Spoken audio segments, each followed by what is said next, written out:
Hello नमस्कार दोस्तों, आपका बुद्धा इंस्पायर्ड स्टोरी चैनल में आपका स्वागत है। समय का महत्व। बहुत समय पहले की बात है, जब भगवान बुद्ध अपने शिष्यों के साथ जंगलों में भ्रमण कर रहे थे, लोगों को सत्य और धर्म का उपदेश दे रहे थे।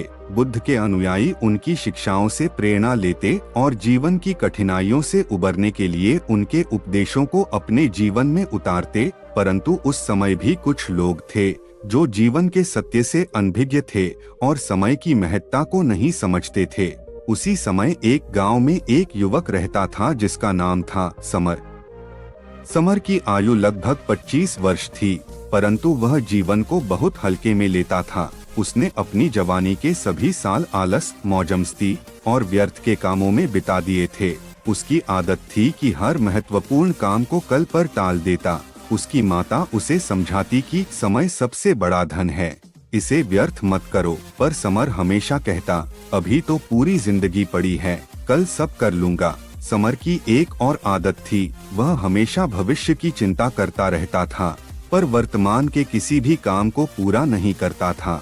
दिन गुजरते रहे और समर का आलस बढ़ता गया। उसने व्यापार में हाथ आजमाया, परंतु वहाँ भी उसकी यही आलसी प्रवृत्ति हावी हो गई और उसे घाटा हुआ। वह हर बार सोचता कि कल से मेहनत करूंगा, पर कल कभी नहीं आता। धीरे धीरे वह कर्ज में डूब गया और उसका सारा धन समाप्त हो गया। एक दिन जब समर की हालत अत्यंत दयनीय हो चुकी थी, उसने सुना कि बुद्ध गांव के पास के जंगल में प्रवास कर रहे हैं। लोग बुद्ध की शिक्षाओं से प्रेरित हो रहे थे और उनके जीवन में परिवर्तन आ रहा था। समर ने सोचा, क्यों न मैं भी बुद्ध के पास जाऊं और अपने प्रश्नों का समाधान पाऊं। वह बुद्ध से मिलने के लिए जंगल की ओर चल पड़ा। जैसे ही वह जंगल में पहुंचा, उसे वहां चारों ओर एक अद्भुत शांति का अनुभव हुआ। हवा में एक रहस्यमयी शीतलता थी जो उसे अपनी ओर खींच रही थी। रास्ते में उसे बुद्ध के कुछ शिष्य मिले जिन्होंने उसे मार्ग बताया। समर ने देखा कि बुद्ध एक वृक्ष के नीचे बैठे हैं और उनके चारों ओर शांति का एक आभामंडल फैला हुआ है। बुद्ध की उपस्थिति मात्र से समर का मन शांत हो गया। जब समर बुद्ध के पास पहुंचा, तो उसने विनम्रता से प्रणाम किया और कहा, भगवान, मैं जीवन में दिशाहीन हो गया हूँ। मैंने अपना सारा समय व्यर्थ कर दिया और अब कुछ भी नहीं बचा। कृपया मुझे मार्ग दिखाएं। बुद्ध ने मुस्कुराते हुए उसकी ओर देखा और कहा, समय कभी व्यर्थ नहीं होता। समर, तुमने समय को व्यर्थ समझा, परंतु अब भी सब कुछ ठीक किया जा सकता है, पर इसके लिए तुम्हें एक कठिन परीक्षा से गुजरना होगा। समर को आश्चर्य हुआ। उसने पूछा, कैसी परीक्षा भगवान? बुद्ध ने कुछ देर मौन रहने के बाद कहा, तुम इस जंगल के दूसरे छोर पर जाओ, वहाँ तुम्हें एक संत मिलेंगे। वह तुम्हें समय का रहस्य समझाएंगे, पर ध्यान रहे, यह यात्रा आसान नहीं होगी। तुम्हें अपने भीतर की कमजोरियों से लड़ना होगा। समर ने बुद्ध की बात मानकर यात्रा शुरू की। जंगल घना था और रास्ते में अजीब अजीब आवाजें आ रही थीं। जैसे जैसे वह आगे बढ़ता, रास्ता कठिन होता जाता, लेकिन समर ने हार नहीं मानी और अपने लक्ष्य की ओर बढ़ता गया। कई दिनों की यात्रा के बाद वह जंगल के दूसरे छोर पर पहुंचा, जहां उसे एक पुराना और रहस्यमयी मंदिर दिखाई दिया।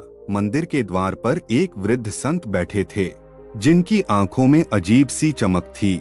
समर ने उन्हें प्रणाम किया और कहा, भगवान बुद्ध ने मुझे आपके पास भेजा है, मुझे समय का रहस्य समझाइए। संत ने मुस्कुराते हुए कहा, समय का रहस्य समझने से पहले तुम्हें एक काम करना होगा।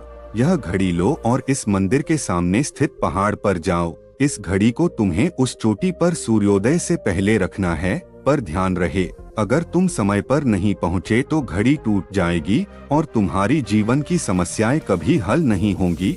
समर ने संत से घड़ी ली और पहाड़ की ओर चल पड़ा। पहाड़ की चढ़ाई बहुत कठिन थी। जैसे ही वह चढ़ने लगा, उसके मन में आलस और थकान ने उसे घेर लिया। उसका मन बार बार कहता, कल कर लेंगे, अभी आराम कर लो, परंतु संत की बात याद आते ही वह फिर से चल पड़ता। हर कदम के साथ चढ़ाई और भी कठिन होती गई, पर समर ने हार नहीं मानी। जब वह पहाड़ की आधी चढ़ाई पार कर चुका था, उसे घने बादल दिखाई देने लगे।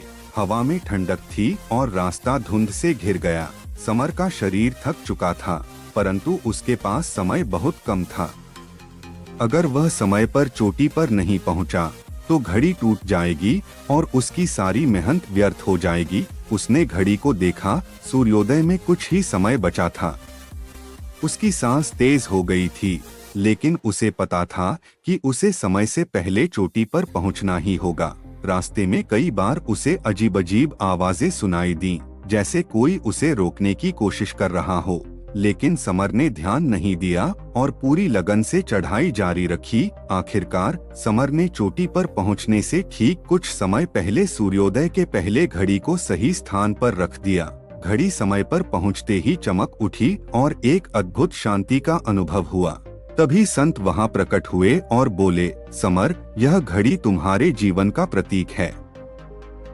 अगर तुमने इसे सही समय पर यहाँ न रखा होता तो यह टूट जाती, ठीक वैसे ही जैसे समय की अनदेखी करने से हमारा जीवन टूट जाता है। समय किसी का इंतजार नहीं करता। यह सबसे मूल्यवान संपत्ति है, जिसे यदि हम सही समय पर नहीं समझते तो हमें इसका मूल्य चुकाना पड़ता है। समर ने संत की बात ध्यान से सुनी और उसकी आंखों में आंसू आ गए। उसने महसूस किया कि उसने अपने जीवन के सबसे महत्वपूर्ण वर्ष व्यर्थ कर दिए थे, परंतु अब भी उसके पास समय था जीवन को सही दिशा में ले जाने के लिए। समर ने संत से विदा ली और बुद्ध के पास वापस लौट आया। उसने भगवान बुद्ध के सामने नतमस्तक होकर कहा, भगवान, मैंने समय का महत्व समझ लिया है। अब मैं जीवन में कभी समय को व्यर्थ नहीं करूंगा। जो समय मेरे पास बचा है उसे मैं पूरी ईमानदारी से उपयोग करूंगा। बुद्ध ने मुस्कुराते हुए कहा, समय हमें हमेशा अवसर देता है, परंतु हमें उसे पहचानना और सही तरीके से उपयोग करना आना चाहिए।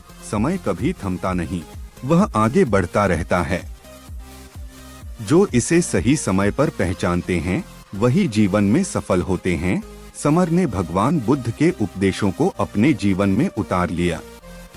वह वापस अपने गांव गया और मेहनत और अनुशासन के साथ काम करने लगा। धीरे धीरे उसका जीवन बदलने लगा। उसने अपने व्यापार को फिर से खड़ा किया और गांव के अन्य लोगों को भी समय की महत्ता के बारे में बताया।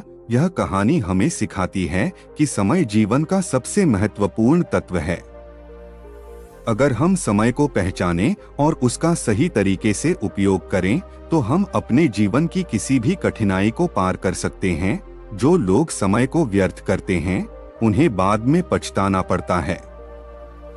समय की कीमत को पहचानिए और उसे सदुपयोग में लाइए ताकि जीवन में सफलता आपके कदम चूमे। समर की तरह हम सभी के पास जीवन में चुनौतियां होती हैं, लेकिन सही समय पर सही निर्णय लेना ही हमें सफल बनाता है। ऐसी ही वीडियो को देखने के लिए चैनल को सब्सक्राइब जरूर करें।